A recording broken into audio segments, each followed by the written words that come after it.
Welcome back to another episode of WJ Live, powered by the Western Journal. I'm George Upper, editor-in-chief of the Western Journal, reminding you as always to click that subscribe button and on the bell next to it so you never miss that notification about a new episode of WJ Live, where you'll always get the truth about the news of the day from people you know you can trust. People like Western Journal contributor Cameron Arcand of Young Not Stupid fame, who is with us today to talk about CDC's latest back-to-school guidance. I have trouble believing, it's already July. Back to school is like not really that far out. It's kind of crazy. We also have reporter Michael Austin here, literally my right-hand man. This is my right hand, so yeah, that's how that works. With some frankly disturbing news about why a state police force might be looking for you. And that's not an exaggeration. No. I wish it were, but stay with us for that. You're going to want to know about that. But first, this is the kind of story that my doctor likes me to stay away from because it's not good for my blood pressure. As some of you are no doubt aware, the vice president's son, Hunter Biden, everybody's favorite political child, has an art show. He has an art show coming up at the prestigious George Burgess Gallery in New York City, with art pieces listed at prices between $75,000 and $500,000. Our typical WJ Live producer, K-Kunk, is enjoying a well-earned vacation day today, and so Melissa, our media production manager, has ably stepped in to help produce the show today. She was the one who told me I need to be careful about referring to art shows in reference to Hunter Biden. Yeah. K-Kunk is off enjoying travel and friendship and probably conversations. Yeah. Things she doesn't get when she's here. Right. Vacation stuff. She's doing vacation things. So have a good time, K-Kunk. We look forward to seeing you back here on Monday. All right. So Hunter Biden. A reminder here. This is a guy who has been accused of profiting to the tune of millions of dollars for influence peddling. Now he's getting involved in an industry widely known for money laundering. That sounds like a good idea. Don't worry, the ethics geniuses in the Biden administration have a plan, because of course they do. And it makes so much sense. We have a couple of tweets as we get into this, just to give you a taste of what Hunter Biden's art looks like. Logan, could you put that first one up there, please? And as we enjoy that Hunter Biden artwork, there you go. I've got a couple of quotes for you. First, one from the Washington Post that just kind of explains the administration's solution to this situation. And solution should probably be in air quotes too. Quote, White House officials have helped craft an agreement under which purchases of Hunter Biden's artwork will be kept confidential from even the artist himself in an attempt to avoid ethical issues that could arise as a presidential family member tries to sell a product with a highly subjective value. Under an arrangement negotiated in recent months, a New York gallery owner is planning to set prices for the art and will withhold all records, including potential bidders and final buyers. The owner has also agreed to reject any offer that he deems suspicious or that comes in over the asking price.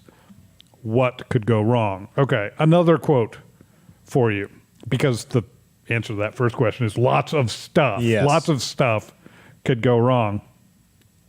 I'm going to read this quote to you first, and then I'm going to tell you who said it. So pay attention first, and then we'll do the big reveal. Here's the quote. So instead of disclosing who is paying outrageous sums for Hunter Biden's artwork so that we could monitor whether the purchasers are gaining access to government, the White House tried to make sure we will never know who they are. That's very disappointing, which is putting it mildly. The idea is that even Hunter won't know, but the White House has outsourced government ethics to a private art dealer. We're supposed to trust a merchant in an industry that's fertile ground for money laundering, as well as unknown buyers who could themselves tell Hunter or White House officials when they buy this art. No thanks. Is this amateur hour for government ethics? Good luck dealing with the fallout when a new owner of Hunter's pricey art appears in a magazine spread. In the meantime, the White House has put its stamp of approval on the president's son profiting off his father's public service again. Now, this is not a Matt Walsh quote. This is not a Ben Shapiro quote. Wasn't even a George Upper quote. This was no right-wing conspiracy theorist. That was Walter Schaub, the ethics chief under former President Barack Obama. Wow.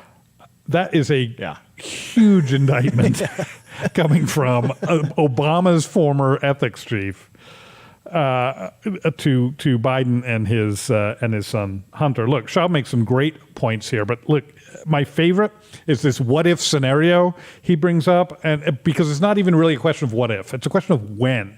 Imagine a magazine article about the CEO of Burisma, right? Yeah. Featuring photographs of the guy in his office, which just happens to be decorated with Hunter Biden artwork. That we know went for 5 or 6 figures. How does this guy argue that he wasn't engaged in buying influence in the Biden administration? How does the Biden administration argue that he didn't buy any influence in that administration? What if that painting shows up in the home of a Mexican drug cartel lord or somebody like the late Larry Flint, a notorious pornographer, or maybe just somebody like a union boss accused of corruption, whom the Biden DOJ declined to prosecute? I mean, how do you argue that influence peddling didn't happen here? How does that look for the Biden administration? So, guys, I hate that I even have to ask this question. I shouldn't have to ask this question about adults. What does it tell us about the Biden administration's thinking that their approach to ethics issues and building trust is to eliminate transparency in favor of total secrecy? Cameron, what do you think? Well, it started on day one when Jen Psaki was like, okay, we're going to try and be as transparent as possible. When someone says that in government, just know that everything from that point forward, just throw it in the trash. And we saw that repeatedly with the press secretary. And it doesn't surprise me that this kind of spills over into the other parts of the White House, because they view it in their eyes as everything is returning to normalcy. He is the return to normal president.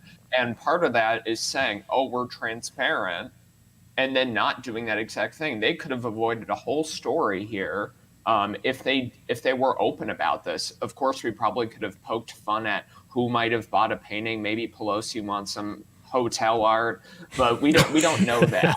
And we don't know that. And the fact that this is kept classified and they outsource this to a hotel gallery owner. You know what? I think if I ever hold public office, I'm going to go down to In-N-Out Burger, going to ask the manager there, hey, can you make sure that no one that's in my administration had previous ties to these places? Thanks. So here, good plan. It's absolutely insane. If you meet anyone in the art world, I remember I was in the arts. These people have no integrity either. So this is absolutely ridiculous, and I don't think that I think this is a ton of room for shady stuff to happen. They could have avoided this by just being open about it.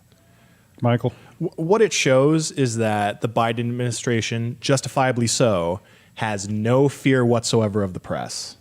They know that they're all buddy-buddy. You know, Jen Psaki's celebrating their birthdays before, White House conferences. They are the best of friends, the best of allies. The press is going to stay behind them. And no matter what, conservative outlets say about it, the press is just going to say that we're fear-mongering, we don't know what we're talking about. And that, if they were so successfully able to cover up the entire Hunter Biden Burisma scandal. Like, that should have been massive. And yet, didn't really make much of an impact because everyone thought it was just a hoax because of that media campaign. Yeah. So the Biden administration at this point knows they have nothing to fear. So all right. You're right. I think you're right. I think that means it's time for America's favorite game show. Well, it's my favorite game show. I don't know if anybody else considers it that way. Dumb or dishonest? It's so easy to make this come up. It's so common Great now. graphic. It's my grift. It's so common we now have a graphic for it because the Democrats just make it so easy to bring this question up. Dumb or dishonest? Is there a chance?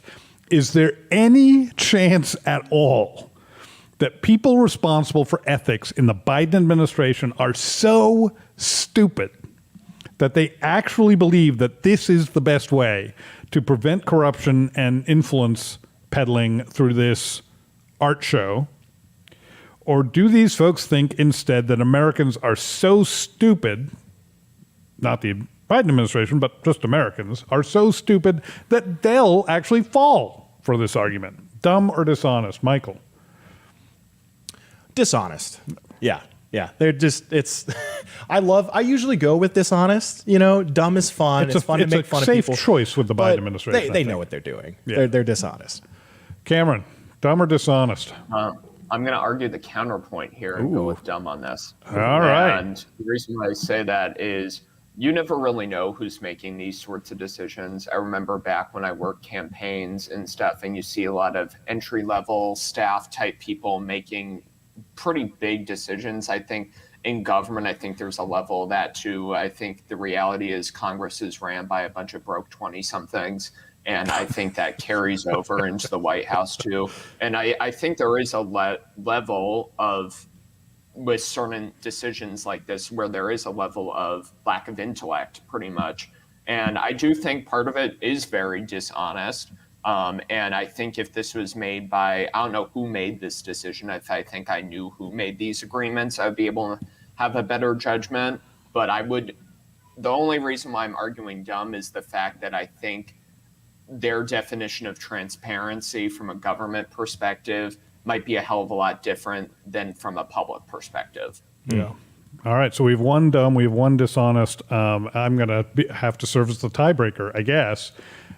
And it's still tied because I think it's both. I think they're both dumb and dishonest. I think they actually think that people will believe this, but I think they are intentionally trying to obfuscate truth, and that makes them both dumb and dishonest, in my opinion. Cameron, how about the CDC? Are they dumb or dishonest? Do you have an opinion on that? Oh, I have to go with dishonest at this point. If anyone's saying dumb in this, I'm sorry. I've been hearing this crap since March 2020. I'm over it. I've been in these schools and stuff. Yeah. But basically, bringing into this story, the CDC is now saying that if you are fully vaccinated, if you're a student or a teacher who's fully vaccinated, you can go back in school, no mask, no social distancing.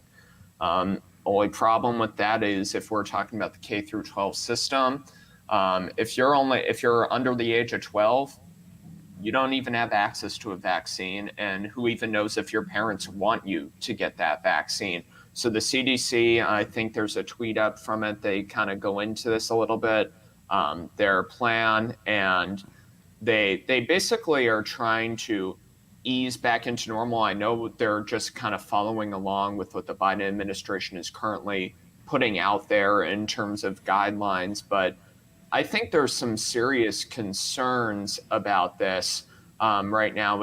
I got the vaccine. I remember when we were in high school, I was in an area that was very heavily pro-vaccination. So we all kind of got this towards the end of the year. We weren't really wearing masks outside, but my concern is not really with high school or middle school students. I think the concern should be a lot more with the elementary school students. Once maybe the vaccines are available to that age group, and who knows even what local school districts are going to decide then. So kind of what I wanted to ask you guys was, are you guys concerned about the long-term consequences of things like masks and social distancing in classrooms at this point?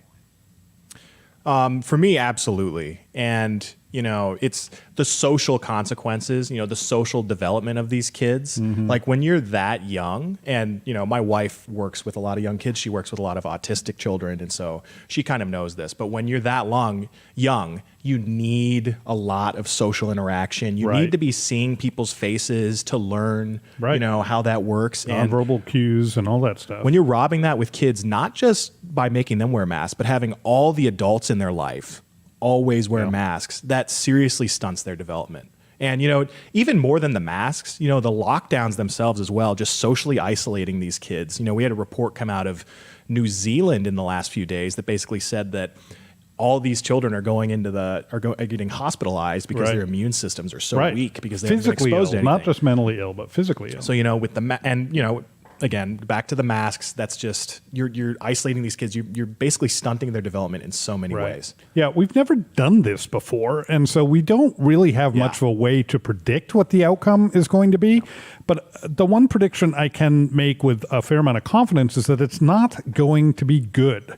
And the reason for that is that we've had plenty of opportunities where kids have worn masks, they're Halloween and costume parties and whatever, right? Nobody had ever come up and said, man, that was such a great, we should do that every day. And you know why they didn't do that? Because it wasn't a good idea. We didn't need a lot of research to tell us that, kids, you know what we need 11-year-old boys to do? Hide their faces. Let's make sure we don't know what those 11-year-old boys are thinking. Nobody think that's a good idea. No one on the face, no one who's ever met an 11-year-old boy anyway. And 11-year-old girls might be slightly better. But I've taught that age group. I've taught middle school. I've taught high school. I've taught college, and I'm just telling you that we cannot, or at least I think it would be unwise to try to predict very specific outcomes of a whole generation of people going masked for a couple of years. I just cannot envision a scenario in which it's good. I just can't see it. Yeah, and just kind of adding on to that, there was a big controversy when Arizona State had kind of their wanting to maybe do masks or required vaccinations and stuff a few weeks ago. And I'm headed there in the fall. I'm just trying to think about kind of the issues that I encountered when I was in school with certain learning issues where it's like kind of hard to maybe understand a teacher giving instruction if they have the mask on. I think maybe at the beginning of the year, health-wise, it maybe made more sense. But as we got later on, when teachers were getting these vaccines, I was like, okay, what's really the point of this anymore? And it was really getting to be very difficult. And I knew there was learning gaps for me, but when you're past a certain age, those are learning gaps that you can eventually make up. With the small children, you don't know if that early childhood development, those issues where they can't see facial expressions are going to hurt them later on. And are we going to have a whole generation of people that turns out weird?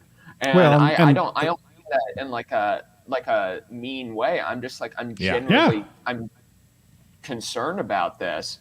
And I think that's something that they need to be aware of going forward. I remember when I lived in California, I saw a lot of parents who were vaccinated not wearing their mask, but their kids were still wearing masks.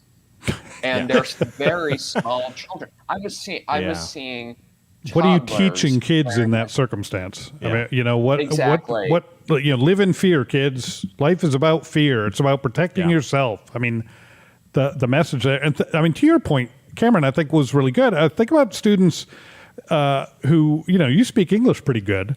Think about students who have English as a second language, or exchange students who've come over for a semester. What does it do to their ability to understand and interpret and learn English, which is part of what they're supposed to be doing in schools? It just makes that so much worse. Yeah, it'd be interesting to see if the number of agoraphobics just completely skyrockets. Triples or something. Exactly. But my next question, so are we going to move on? No, go ahead. Go ahead with your second question. Okay, but my next question for you guys was, should parents pull their kids out of schools at this point?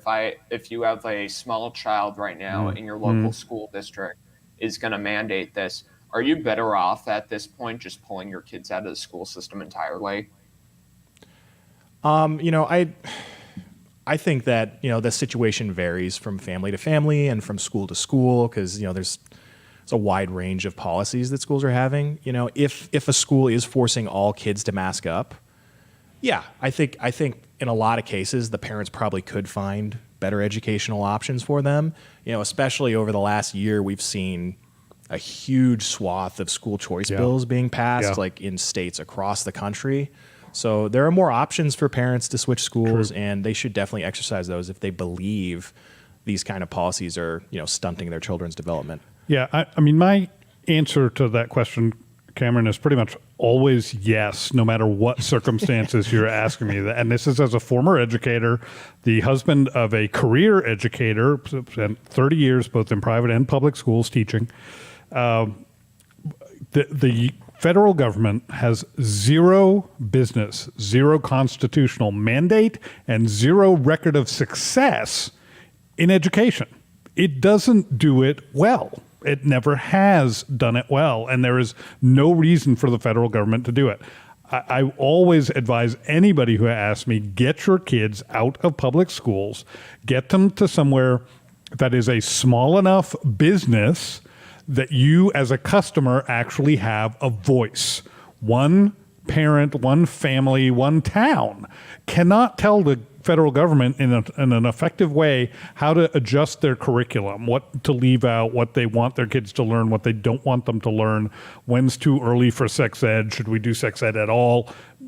Forget about that. You have no say in that in a public school. None. Zero. In a private school where you've got a few hundred students, maybe, and you are one of 100 families, 200 families, you and 3 families get together and suddenly you've got a voice and can address specific issues with your child's education.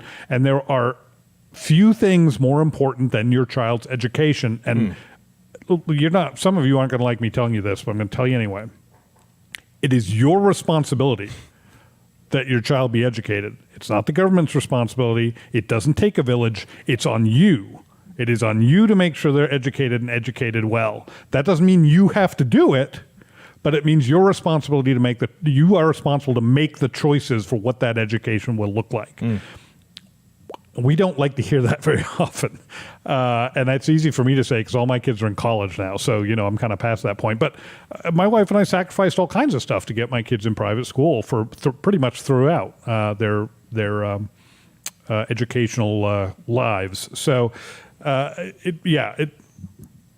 for this reason and for so many others, Cameron, I would say pull your kids out of public school and get them to some place where you actually have a voice and a say in what they're taught and what they're not taught. While we still have a voice and the ability to do it, because that is not a given. No, the state is going to be coming after you soon just for being conservative, just for voicing conservative opinions. And, one example we see of this, that we've seen of this in recent news, is in Michigan, where basically state police have been told to investigate any citizens that are forwarding false claims about the election, about the 2020 election. And what does false claims mean? Well, I believe that's kept vague on purpose by, there's this, and this is being done by there was this oversight committee, largely Republican actually, in Michigan that is made up of, Michigan congressmen and women. And they're investigating claims that there was election fraud and that the election was stolen. And they've enlisted the aid of state police to go out, find citizens that have made false claims, and then just investigate it. We don't know what comes next for those citizens. That's literal thought police. Yeah. It's literal thought police. But, that could mean, people that are saying, oh, the election was stolen, which, a lot of those kinds of claims are unfounded. And it could also mean people that believe that, election integrity is important, that there was a lot of, localized instances of fraud in this past election. Or even opportunity for it. And which is undeniably true. Right. And, this is not just happening in Michigan. This is all part of a larger plan that is being taken up by the Biden administration, by, government bureaucrats, the U.S. military leaders. And we actually have a special investigative report that we'll be putting out sometime next week in regards to this. But essentially, I interviewed national security expert Jim Hansen. He's a former U.S. Special Forces officer who dealt with insurgencies and all sorts of other stuff like that. And he believes that Joe Biden, that, the U.S. government, that they are conspiring, they're creating sort of a second war on terror, and it's not to be fought abroad, but to be fought domestically, where they will be targeting American citizens who are deemed to be domestic extremists. Sure, Now, like me. Yeah, and who are domestic extremists? Well, in this, and we have this, the National Strategy for Countering Domestic Terrorism. We're going to pull this up for you guys. So this is Biden's plan that he put out for basically how the government is going to find these people and target these people. Of note, who he says the domestic extremists are anyone with anti-government sentiments that want to forward a racial supremacist agenda for white supremacy.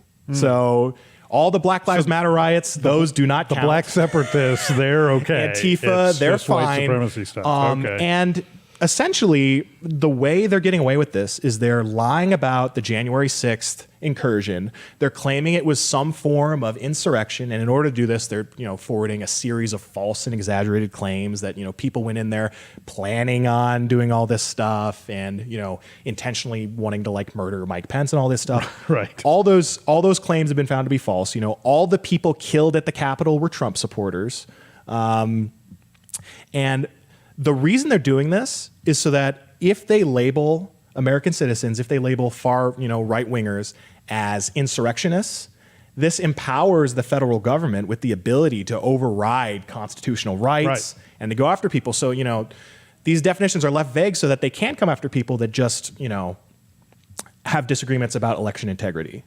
So they can go after people, and they essentially just loop them all into this group of white supremacists. And we know this to be the case because, military personnel, just, last year it was found that pamphlets were being disseminated to military personnel that described covert white supremacy as anyone who says all lives matter, make America great again, anyone who argues for colorblindness, anyone who denies white privilege, and on and on and on. And so anyone who disagrees with the narrative, yes, in other words. And, Glenn Greenwald, one of the best journalists, he's fantastic. He's a little more liberal than most. But he's very good. He's very good. And he's also, I think he's honest. Yes, and he covered a lot of the excesses, on the part of the government, on the part of the NSA, with when it came to spying on U.S. citizens under the Bush administration and under the Obama administration. More of a classical. Noticeably, he didn't have many issues with how the Trump administration conducted those sorts of things. I wonder why that is. But it's back under the Biden administration, and they are looking to encroach upon the rights of conservative American citizens. And, that fact sheet, their strategy for doing this is to work alongside social media companies to identify extremists who are inciting violence. Now, what's the problem with that? Well, first off, extremists, that could mean anything. No definition. Could mean people that deny white privilege. Sure. They're a white supremacist extremist. And what does inciting violence mean? Well, as we found out with Trump's banning from Twitter, means anything you want it to mean. It means anything you want it to mean. Yep.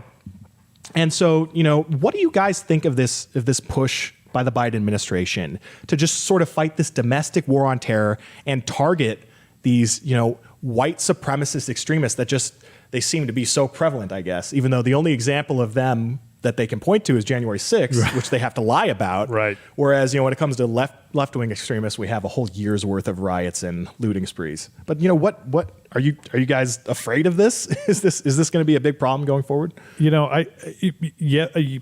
and no. So I think I said in the intro to the program that this was, concerning. This was alarming. I believe that to be true. I think we have to balance that with one important fact, which is I actually saw a tweet yesterday, and I don't remember who wrote it, but they said something along the lines of when a government starts to psyop its own citizens, it ceases to be legitimate and has become an enemy of the people, something along those lines. Yes. And while there's an element of truth to that, the thing we have to remember is that statement essentially applies to every government ever. There's never been a government that hasn't lied to its people. There's never been a government that hasn't tried to influence the thinking of its people. There's never been a government that hasn't marketed itself as good and beneficial and whatever. And there are really extreme examples in China, communist China, and less extreme examples during the American Revolution. Yeah. But you can look at plenty of stuff that the founding fathers put out, and you could call it propaganda, And you wouldn't like be 100% wrong. Like some of it is really like one-sided stuff. So the answer is not to label some governments as problematic and other governments as not problematic. The answer is to realize that all governments are problematic. Yes. And that's why the founders limited government, so that they would not be able to just do whatever they wanted in the name of whatever they say is the, dangerous cause that we have to fight against today. The stuff you're talking about, Michael, makes me think of Germany in 1935. Yeah. I mean, it really, it's not that far off. And now instead of Jews, it's conservatives. Yeah. It's not that bad yet. Obviously, the Jews, I'm not Yeah. trying to make that comparison. The Jews were far worse treated than anything conservatives have had to suffer under, at least so far. So I don't want any, don't email me about that. Yeah. But the language, Yes. the treatment of conservatives or anyone as other. Anybody who disagrees with me is other. They're to be shunned. They're wrong. They require some sort of special treatment. That should terrify anyone with any knowledge of any history of any country ever for thousands of years. It is not a good pattern for us to begin to fall into. Yeah. What do you think, Cameron? Well, I'll say this. I think the difference between combating domestic terrorism is always going to be exponentially more complicated than dealing with foreign terrorism. Very The difference fair. with foreign terrorism is that there is a very clear definition, and that was made clear in the early 2000s, directly acting against the United States in a very clear way. Now, that is a lot different than domestic terrorism, when you're typically dealing with stuff in our own political understanding in our own government, in our own discourse. And it gets a lot more complicated because whoever is combating domestic terrorism, whoever that is in office, whoever president that is, whatever leader that is, it's most likely going to target their political opposites and the fringe of that group. And so I would maybe flip this: if we had a Republican president in the future and their only exclusive definition of domestic terrorism was only the fringe left, that would also be an unfair balance. So we're never going to see what is very tough with this whole thing of combating domestic terrorism is there's no universal definition, and any attempt at one is not going to be an objective one. And that's the tough part.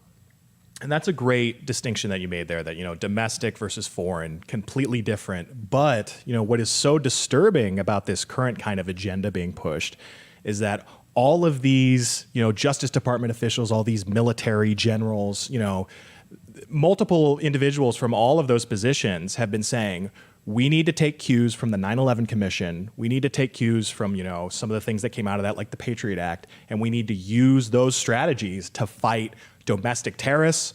Who are the domestic terrorists? Well, the people we saw on January 6th. Right.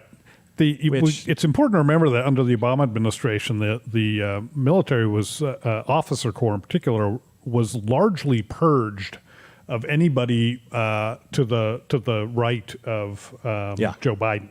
So there just aren't a lot of people. There are some, but there just aren't a lot of people at the rank of probably lieutenant colonel or higher at this point in the military who don't agree, at least to some degree, with Joe Biden's policies, with Barack Obama's before him. So we are supporters of the armed forces. I'm a veteran myself. Yes. This is not any sort of anti-veteran, armed force rant here. But people are people, and we need to recognize that people, even in the military now, may not be the traditional sort of, at least conservative, at least socially conservative folks that we're used to seeing in those ranks. Well, I think it's a dangerous place we're in right now. And a lot of the people setting the agenda for the military, they're not these patriots that served in the armed forces. They're these unelected bureaucrats that think they know better. And, that was the last question I want to ask you guys before we wrap up here is, who should we be more afraid of in this instance? Should we be afraid of the Democratic Party, Joe Biden, the Biden administration? Or should we be more afraid of all of these unelected bureaucrats that are really driving this? Because, you can create the through line. Same people that supported the Patriot Act, that supported spying on American citizens, are now supporting another push for it. They, no matter left, right, center, no matter who they're targeting, it's these guys that are benefiting. It's these guys that are actually driving it behind the scenes. So, who should we fear more? Should we fear the Democrats or should we fear, the deep state? Cameron, you want to take that first? I definitely think it would probably be the bureaucrats because there's not going to be election consequences for their actions. Yes, exactly. Totally agree. Yeah. That is the problem with the so-called deep state. Now, I define deep state a little differently than some other people do. That's the problem with that term. Everybody thinks of it as something different, I think. But to me, the deep state is just that. It's all those unelected bureaucrats who have been in career government service for decades. They're unaccountable. They're unelected. And you don't know their names. And they hold far more power over your day-to-day life than a Joe Biden or a Kamala Harris does. I would be, I never advise anybody to fear. So I would, if the question you give me is who am I going to fear more, I'm going to tell you neither. But yeah, as far as concern, as far as what needs to be addressed, Donald Trump was 100% right on this issue. It's the deep state. Yeah. Elections have consequences. So if you don't like what Joe Biden's doing, vote him out. If you don't like what your local mayor or whoever is doing, vote him out. But if you don't like what the head of the CDC is doing, what do you do? Write an angry letter to your senator, I guess. We just don't have the same sort of authority there, the power there, Write and a that's mean exactly. tweet. Yeah, that's right. Write a mean tweet, and then then the head of the CDC can go on Kimmel and read them out loud. Exactly. It'll be great. I'm sure that'll be very effective. And I mean that's why Democrats love agencies and administrations and red tape, and Republicans, at least I shouldn't even say that, conservatives don't. It's because of the lack of accountability. Look. Michael has a lot more to say on this topic. He's been engaged. I know you've been engaged in a lot of research recently. We have a long investigative piece coming out on some of this information. Last I knew, it was like 2,400 words. Yep. I don't know how that's much. About where it's capping out. Okay, so there's plenty of good information in that. But here's the thing. While most of the Western Journal's coverage is free to our readers, we do make the occasional investigative or long-form or highly researched piece available only to members of the Western Journal. We don't do it often, but they are those pieces. We are going to do that with Michael's current research, but I urge you want to read this. This is stuff that matters in your life. This is not some esoteric political theory argument. This is not something you would get in your master's program on political science. This is stuff that can affect you day to day. And it's stuff you won't find anywhere else. So I want you to go to westernjournal.com/join. I want you to do it today and become a member of the Western Journal. We're not going to ask you for an arm and a leg. It is very inexpensive. It's literally pennies a day that gives you access to all of this information. And in fact, for a limited time, you go up, you sign up for a year's membership, an annual membership, and we only charge you for 10 months. So you get 2 months free. That's about 17% off, almost 17% off. And you'll get exclusive content like Michael's article that's not available anywhere else. More importantly, you will know that for those pennies a day, you are supporting the work of the Western Journal. We are on the front lines of the war against fake news and establishment media bias, and you can be a part of that for I know I've said it 15 times already, pennies a day. It's so little money to make such a big difference. Please come to westernjournal.com/join. There are a couple of different options there. You can see which one you like best, what fits you best, but neither one's going to break your budget, I promise you, and both of them will make a difference. And with that, we've got to bid you farewell until our next episode. We're here to bring you the truth as best we can every Monday, Wednesday, Friday, 5 p.m. Eastern, 2 p.m. Pacific. We'll see you next time on WJ Live, powered by the Western Journal. Until then, thank you for being here. Stay safe. Have a great weekend, everybody. Good morning, good afternoon, good evening, whatever time of day it is that you are joining us. Thank you so much for doing so.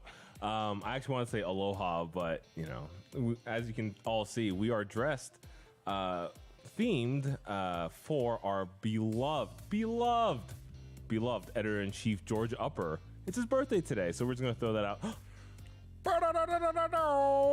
I'm George Upper, editor-in-chief of the Western Journal, and we have more bounce in Arizona than all y'all combined. More bounce? I'm just going to give you a minute to think about that. Deputy Managing Editor Josh Manning is here with me with his hat. And on my right is Brett, whose last name I now can't remember. Kershaw. That's it. I knew it. I knew it. Like the knife brand. A little like suspense there. The only man who knows Brian Chai's title is Brian Chai, and it is The Grand Pooh Bear. Grand Pooh. That's Grand fine. Poobah. He's director of something. No, Grand Pooh Bear. Oh my gosh! Oh no! Oh no!